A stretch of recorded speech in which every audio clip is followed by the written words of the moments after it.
আজকে সকাল সকাল আমি বানিয়ে ফেললাম গরম গরম লুচি, আটার লুচি। ময়দা যেহেতু খাওয়া ভালো নয়, তাই আটার লুচি করলাম। শুভ সকাল বন্ধুরা, কেমন আছে সবাই? আমি ভালো আছি। তো আমি বানিয়ে নিলাম লুচি, আর লুচির সাথে আমি বানিয়ে নিলাম একটা আলুর তরকারি। সকালে জলখাবারে হালকা পাতলা একটু আলুর তরকারি করলে বেশ ভালোই লাগে লুচির সাথে, তাই না বলো? শুধু পাঁচফোড়ন দিয়ে, শুকনো লঙ্কা দিয়ে আলু করেছি, কোনো মশলা দিইনি। আলুর তরকারি দিয়ে লুচিটা খেতে বেশ ভালোই লাগলো। বহুদিন পরে লুচি করলাম, লুচি করা হয় না, যেহেতু বেশি তেল দিতে হয় বলে লুচিটা আমি করি না, লুচিটা আমি অ্যাভয়েড করি। তো আজকে বহুদিন পরে লুচিটা করলাম, তাও আটার লুচিটা করলাম, খেতে বেশ ভালোই লাগলো।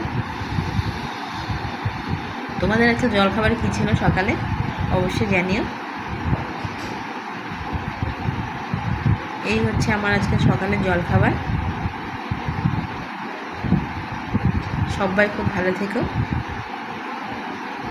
তোমাদের সাথে দেখা হচ্ছে আমার পরের ভিডিওতে।